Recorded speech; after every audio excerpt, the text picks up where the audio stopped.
pueden generarse en el corazón por ejemplo, por los nervios simpáticos y parasimpáticos, que hemos dicho otro factor, la temperatura, ¿qué más? Los iones, ¿cuáles serían?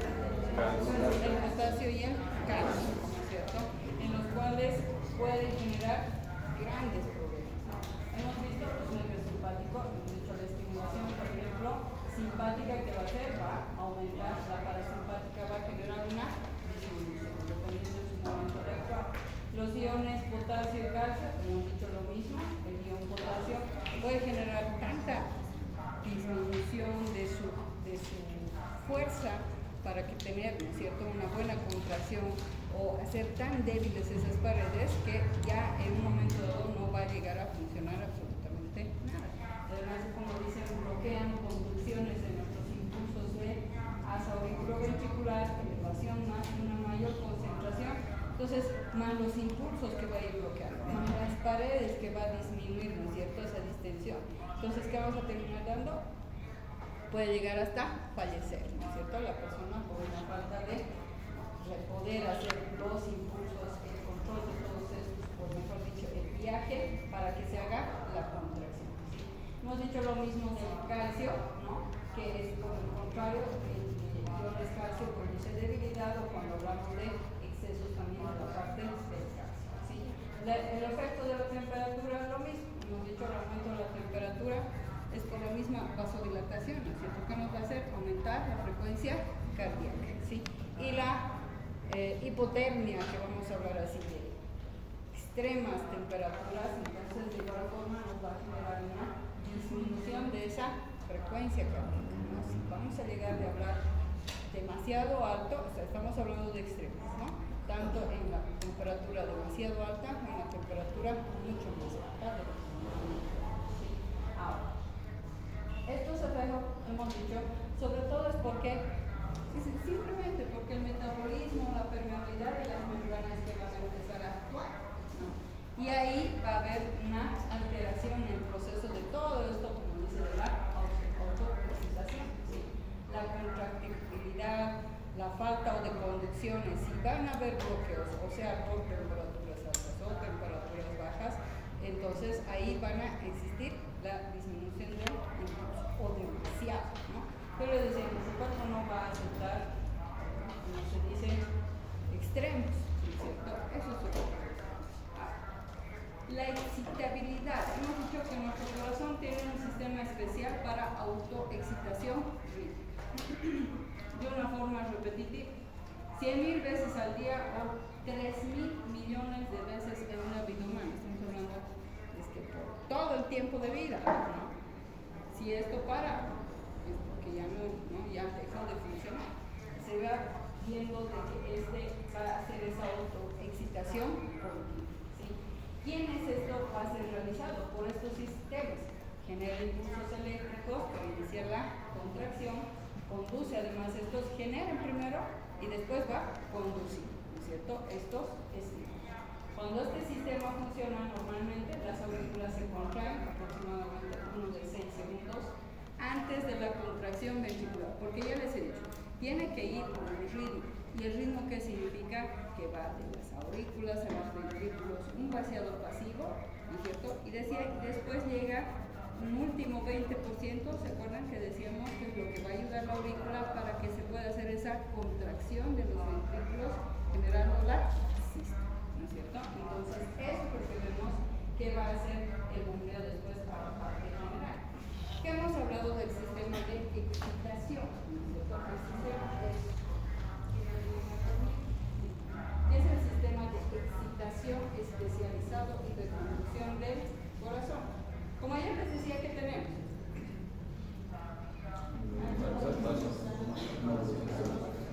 ¿Y cómo nos ayuda? Son como nuestros marcapasos, hemos hablado. Tenemos nuestros marcapasos, que bueno, evidentemente si esto va a funcionar o va a estar alterado, ahí vamos a tener el problema de esa conducción de los impulsos, ¿no? Entonces, por ejemplo, hemos hablado que es el nódulo sinusal, hemos dicho en qué lugar se puede encontrar y qué es lo que hace.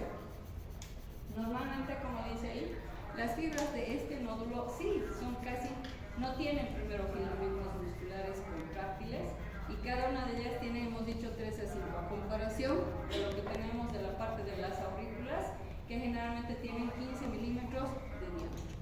Pero esas fibras del nódulo sinusal se conectan directamente con las fibras, entonces igual va a ser esa contracción, ¿no es cierto? A eso se va.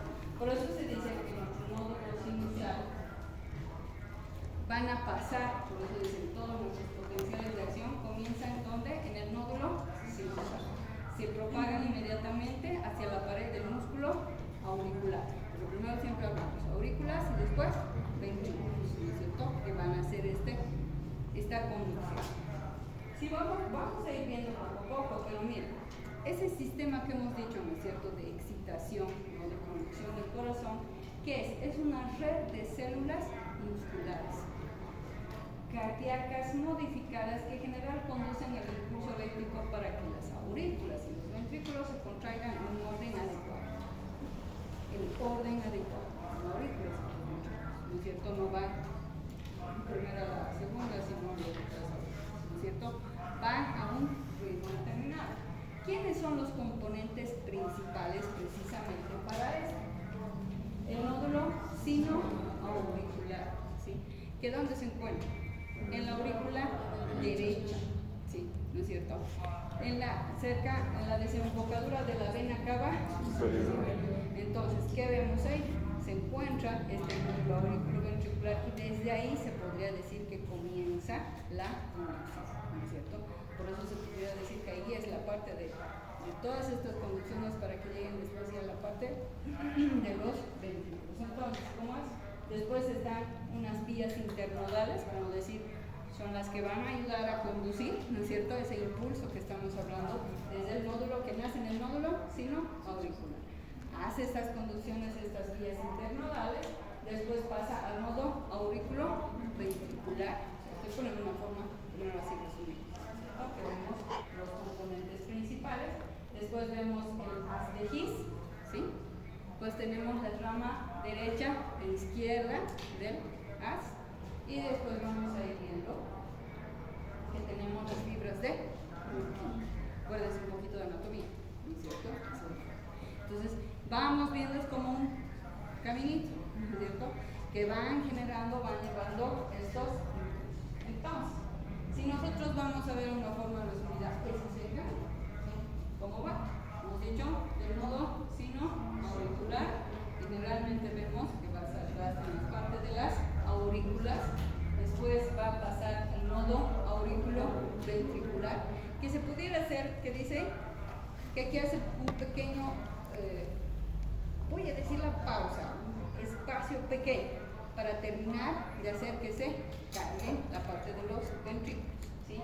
Después, porque vamos a hablar que se encuentra el nodo ventricular, va a ir pasando entre las tabique interauricular y después pasamos a las de His, que este sería el interventricular, ¿no?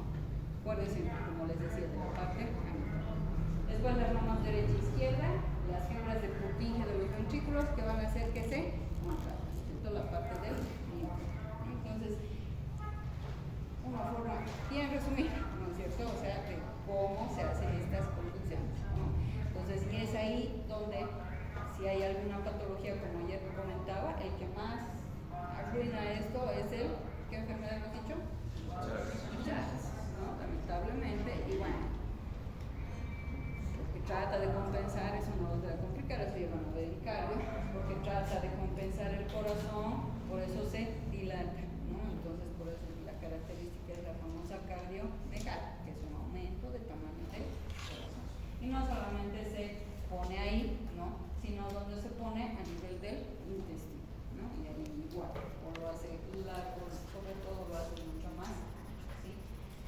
Esta entonces, eso es lo que hace rato les explicó de una forma ya bien resumida, ¿no? Cómo va el impulso para que exista esa contracción, ¿sí? Entonces nosotros si vemos ya más un poco más en detalle, esto de la ritmicidad eléctrica automática de estas fibras sinusales, como dice acá, hay algunas fibras cardíacas que tienen la capacidad de autoexcitación. ¿Qué proceso que puede producir descargas y contracciones rítmicas automáticas. Por eso dice autoexcitación, ¿no? O sea, pueden automáticamente hacer este tipo de contracciones, tanto contracciones como descargas. Esa capacidad es especialmente cierta en el caso de las fibras del sistema especializado de conducción del corazón. Entre ellas están las fibras de cuál hemos dicho, del nódulo sinusal, ¿no es cierto? Entonces, mire, sabíamos que no parte de las fibras de la parte muscular, pero tienen esta característica de la autoexcitación, que se van a poder hacer estas descargas, ¿no? Por eso dice, por ese motivo el nódulo sinusal habitualmente controla la frecuencia del latido de todo el cuerpo, ¿no es cierto? Porque va a ir ayudando. Hay problemas en eso, vamos a tener problemas en este latido, ¿no? O sea, las personas con problemas de Chagas sobre todo tienen la tendencia a ser bradicáricos, ¿no? Ya una bradicardia, ¿hasta cuánto ustedes creen que una persona puede tolerar una bradicardia? ¿Cuánto hemos dicho que es lo normal? Hemos puesto unos límites 60, 100, ¿no es cierto? Más o menos. Ahora, ¿cuánto ustedes pueden pensar que aún mi paciente no va a llegar a fallecer por una disminución de esa frecuencia cardíaca? Y más o menos, ¿no? Tenía un paciente que tenía 45, 44 de frecuencia cardíaca, ¿sí? Este paciente sí tenía que ser sometido a cirugía, decía que vean los anestesiólogos, porque eso era bien difícil, ¿no? Para poder hacer ese control. Pero aún he visto un paciente, no he visto muchos, les cuento así de experiencia, para decirles eso. He visto un paciente que nos hacía 44, 45 de frecuencia cardíaca. Mal, no andaba.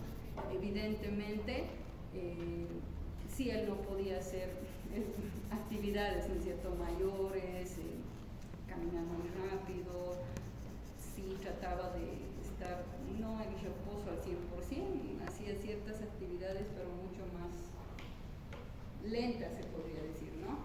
Pero sí llegaba a dar. Y generalmente se ve, los chicos sabemos, es mucho 40, uno sí se dan cuenta, es mucho. Si estamos hablando 60, ya un paciente, yo te diría que doctor, entonces él debería ya necesitar que cosa un marcapaso, ¿no es cierto? Que ya no daba. Y sí, o sea, este paciente estaba en eso, porque ustedes saben que lamentablemente a veces la parte económica es lo que pesa, ¿no? Y ellos no podían. Creo que a veces hay campañas, ¿no? Pero creo que no entró, no sé por qué problema, no sé por qué, ¿sí? Pero era así, porque les diré a 44, yo sinceramente decía, ¿cómo sigue? No es cierto, porque es muy bajito lo que llegaba, ¿no? Entonces, cualquier rato ese corazón podía dejar de latir, ¿no? Entonces, por eso es tan importante saber dónde está. Claro, eso, estamos hablando cuáles son los lugares, dónde se da el impulso, porque ahorita eso es lo fisiológico, ¿cierto? Estamos viendo dónde se van dando las conducciones y ahí ya va a venir la fisiopatología, ¿no es cierto? Si va a haber un problema, como les estoy diciendo, él tenía Chagas, entonces ahí va a generar estos problemas. Nosotros sabemos que se hace esa conducción, nada más, ya después se verán los tratamientos que van a necesitar los pacientes. Entonces, por eso dice, el músculo cardíaco tiene 3 tipos de canales iónicos de membrana. Acuérdense lo que hemos hablado en transporte de membrana, ¿no es cierto? Que hablamos de estos canales. El músculo cardíaco en sí tiene 3 tipos de estos canales, que tienen, como dice, funciones importantes en la generación de los cambios de voltaje, porque acuérdense, cuando hacían esos transportes, habían cambios de voltaje, ¿no?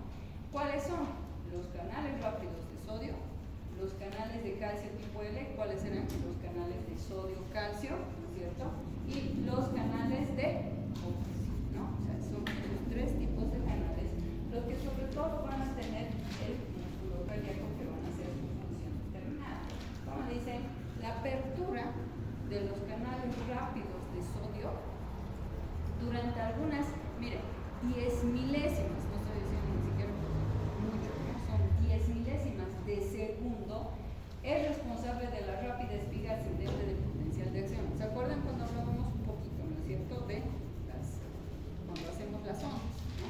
De la ¿no? La espiga, la meseta, ¿no? Entonces, a eso se refiere. De que estos canales son los que se van a abrir, van a generar, pero en 10 milésimas, ¿sí?, de segundo para esa espiga ascendente del potencial de acción. ¿Qué se observa en el músculo ventricular? Debido a la entrada rápida de los iones de sodio positivos hacia el interior de la fibra, porque sabemos que el sodio es más extracelular o intracelular. Extra, ¿cierto? Que pasa, ya les he dicho, jala su carga positiva, eso se refiere, ¿no ven? Entonces, por eso es por esa entrada. Después, la meseta del potencial de acción ventricular está producida principalmente, estoy viendo, ¿quién me genera entonces? Yo le diría una espiga a nivel del músculo cardíaco. La entrada de la apertura de los canales rápidos de la entrada, ¿no es cierto?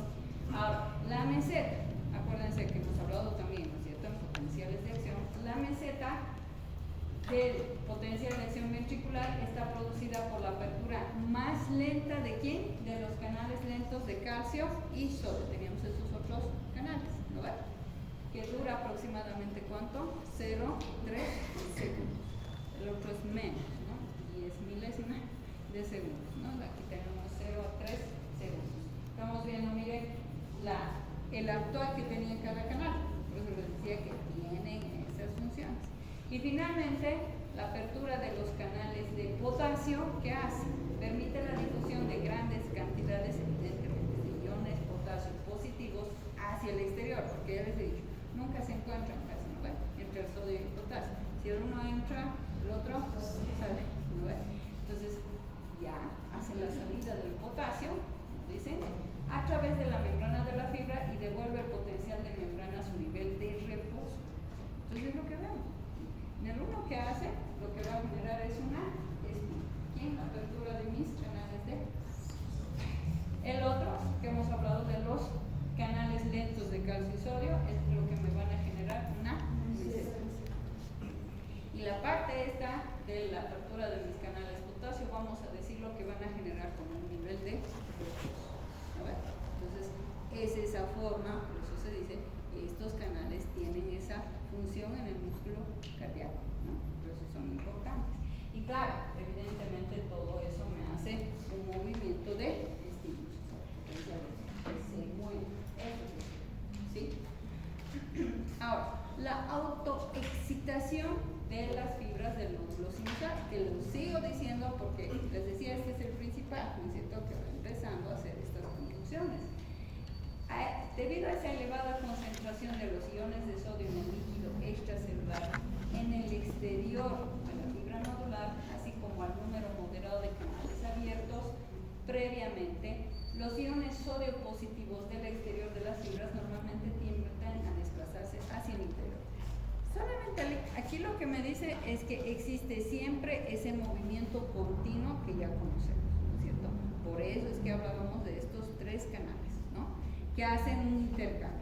Como tengo una gran cantidad de sodios externos que hacen que se muevan hacia el interior. Y evidentemente, ya hemos visto, o sea, al hacer ese movimiento que pasa, va a generar ciertos potenciales, ¿no es cierto?, de acción. Sean espigas, como ya hemos visto quienes van a dar las mesetas, por lo demás, el reposo. Por eso dice, entre los latidos cardíacos, la entrada de iones de sodio de carga positiva produce una elevación lenta del potencial de membrana en reposo en dirección positiva. O sea, ¿qué estoy queriendo decir? Que mientras va funcionando nuestro corazón, miren quiénes se van moviendo, ¿no es cierto? O sea, por eso dice, entre los latidos del corazón, ¿no es cierto?, que va a ir haciendo, mientras está, por eso dice, miren, entre los latidos del corazón, se va haciendo esta entrada de los iones de sodio que va a producir una elevación lenta, ¿no es cierto? Me va a ayudar a hacer un ritmo determinado, ¿no es cierto?, ese movimiento. Evidentemente ayudando a esas excitaciones que nos van a dar los otros nódulos. Es importante entonces cuando hablamos de potencial de acción, ¿no es cierto?, por eso dice alcanza un cierto voltaje umbral. ¿A qué me refiero voltaje umbral?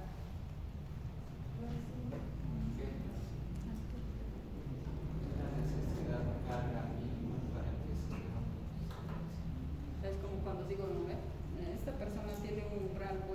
dolor, ¿no es cierto? O sea, tiene no, es un cierto, no lo voy a poner como un límite, sino más bien tiene como una subida más allá, ¿no es cierto? Es como tú tienes un buen umbral de dolor, aguantas más que él, ¿no es cierto? Ese es como que, más o menos, ¿no es cierto? Lo que vamos a ver, ¿no? Entonces, por eso dice, alcanza un voltaje umbral, por si acaso, es el límite que vamos a ir viendo, de aproximadamente menos 40 milivoltios. Los canales de calcio de tipo L, acuérdense, cuando digo los tipo L, ¿cuáles son? Los lentos, ¿no es cierto? Porque también son de tipo L, ¿sí? Se activan, produciendo de esta manera el potencial de acción. Entonces, básicamente la permeabilidad inherente de las fibras del nódulo sinusal a los iones sodio y potasio produce su autoexcitación. Me está diciendo, para que se genere esa autoexcitación, ¿quiénes son los que se mueven? ¿No es cierto? Aquí estoy viendo por eso dice, esa permeabilidad que van a tener las fibras del nódulo a estos iones sodio y calcio va a hacer que se produzca su autoexcitación. Por eso dice ahí, canales de calcio, los lentos que van a producir el potencial de acción. Voy a decir, ¿quiénes entonces son importantes aquí? El sodio, el calcio y el potasio, ¿no es cierto? Para hacer que precisamente estas conducciones, por muy que digan autoexcitación, pero es que tiene que haber, como cualquier cosa, tiene que haber aquí algún cableado para que me encienda o estas luces o las otras, ¿no? Es así, más o menos, no son todas, sino están así definidas. Y sobre todo por eso para mis fibras de ese nódulo sinusal tengo esta parte de la permeabilidad al sodio y estos canales lentos, ¿sí? Un poquito complejo, pero es como el transporte de membrana, nada más, fíjense, ¿no? Es como quienes hacen este movimiento para que se genere ese potencial de acción, nada más, ¿sí? Ahora, ¿por qué esta permeabilidad, como dice, a los iones sodio y calcio no hace que las fibras del nódulo sinusal permanezcan despolarizados todo el tiempo? ¿Qué significa? A ver, acuérdense primero, despolarización. ¿Activación o no? Ya, ¿y la repolarización? Es como un reposo, acuérdense, por eso decía, ¿no? Porque voy a decir despolarización, repolarización, ¿no? Si no nos acordamos, por eso ya sabemos que es despolarización. Por eso dice, esa permeabilidad de los iones sodio y calcio, porque hemos dicho que es permeable a estos iones, primero ahí nos quedamos, ¿sí? No hace que las fibras del nódulo permanezcan despolarizados todo el tiempo. ¿Qué estoy diciendo? Aquí es fácilmente permeable, entonces si ellos andan entrando, va a mantener mucha despolarización. ¿Convendría o no? No, porque estuviera en mucha, todo el rato en ¿qué? En activación, y no nos conviene. Tenemos que siempre tener, ¿qué cosa? Un descanso, ¿no? Entonces dice, durante el transcurso del potencial de acción se producen dos fenómenos que van a impedir esa despolarización constante, ¿sí? ¿Y quiénes generalmente vemos en eso? Los canales de calcio, ¿sí? De tipo L se inactivan, es decir, se cierran en un plazo de aproximadamente 100 a 150 metros por segundo después de su apertura, ¿sí? Entonces, es como que ellos mismos van a generar un cierre en un momento dado, ¿no es cierto? Por eso dice, estos canales de tipo L hacen que permanezca despolarizado. Y aproximadamente al mismo tiempo se abren numerosos, muy elevados de los canales de potasio. Entonces, yo les voy a hacer preguntas. ¿Quiénes van a hacer de que no esté en constante despolarización, ¿no es cierto?, el nódulo sinusal? ¿Quiénes serían? De los canales tipo L y se abren, o la apertura de los canales de potasio, ¿sí?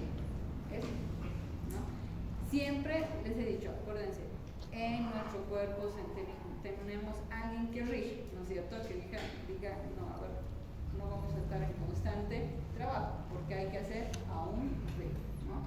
Entonces, son permeables, estamos diciendo es permeable. Mientras eso sea permeable a nuestros iones sodio y calcio, van pasando y que generan una despolarización, se están activado.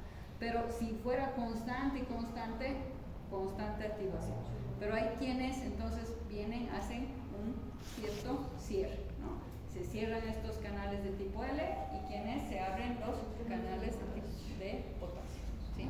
Para que no exista una despolarización constante, ¿no? Por eso siempre tenemos que irnos a hacer el control. ¿Sí?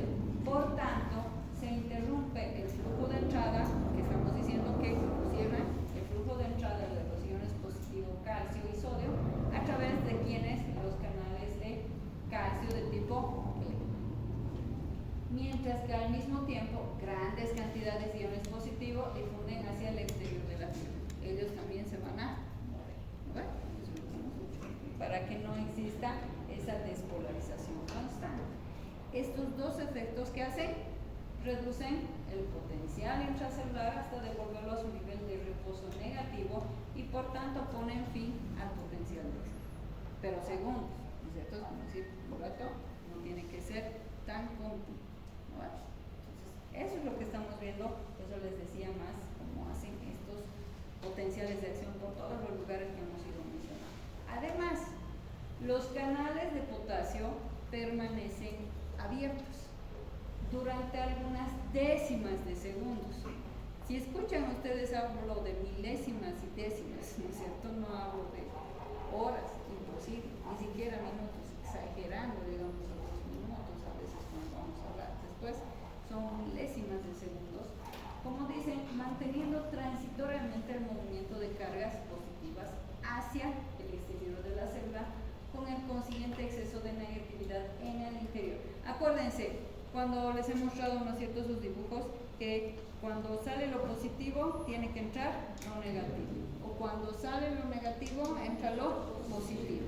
A eso se refiere. Por eso dice, los canales de potasio permanecen abiertos, manteniendo transitoriamente ese movimiento de las cargas positivas hacia el exterior, ¿sí?, con el consiguiente exceso de negatividad en el interior. Si tengo en el exterior positivo, en el interior voy a tener negativo. Por eso en el interior, y este proceso se denomina hiperpolarización, ¿sí? Entonces, ¿por qué estoy yendo de espigas, mesetas, hiperpolarización, despolarización? Porque eso es lo que vamos a ir viendo después en un electrocardiograma, ¿no es cierto? Un electrocardiograma es esa forma como se va interpretando, ¿no? Claro que es más que nosotros vayamos viendo. Cuando ya les he dicho que la onda P, que es una despolarización.